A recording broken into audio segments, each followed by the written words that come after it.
जी AMC kitchen है welcome जनाब। आज थोड़े वास्ते मजेदार वीआईपी जी पकौड़े की रेसिपी के पकौड़े की रेसिपी वास्ते 1.5 किलो मेरे को पालक की बरीक कट की है। उन तो बाद जनाब मेरे को प्याज 1.5 किलो वो ऐसा बरीक कट गिनसो, हरे मिर्चा ते धनिया हसबे जरूरत कट गिनसो जी जनाब। उन तो बाद ये खुश्क धनिया साढ़े को कट किचन ते लाल मिर्चा 3 चम्मच ते हल्दी पाउडर 3 चम्मच सादा नमक 3 चम्मच ते चाट मसाला 3 चम्मच। उन तो बाद साढ़े को जी अनारदाना साबित जीरा साढ़े को साबित ते बेकिंग पाउडर साढ़े को 1 चम्मच। उन तो बाद जनाब मेरे को बेसन 3 तो 3.5 किलो। उन तो बाद मेरे को 4 किलो आलू स्लाइस कर गिदम जी। ये मेरे को मीडियम साइज का देज के ई मीडियम साइज का देज के असा मसाला जड़ा ना मिक्स करे सो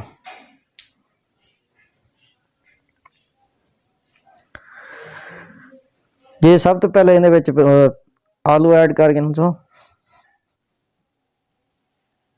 उन तो बाद जनाब जड़ा पालक कटी है वो भी ऐड कर गिनसो, प्याज भी ऐड कर गिनसो, हरिया मिर्चा ते पुदीना धनिया वो भी ऐड कर रहे सारा जो कट्टा माल डिश के ना एक सारे को एक ही जगह ते ऐड कर गिनसो।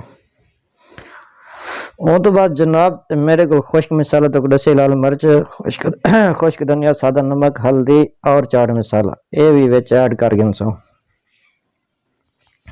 जी। अनारदाना ते जीरा ते बेकिंग पाउडर ये भी विच ऐड कर गिनसो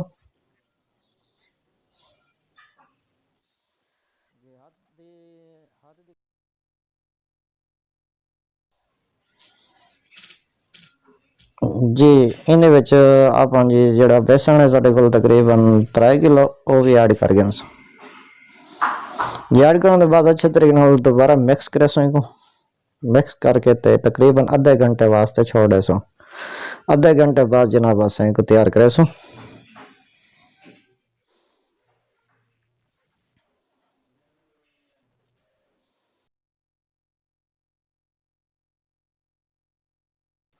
एक मीडियम साइज मेरे को देज की मैं एल ऐड करे 2 किलो।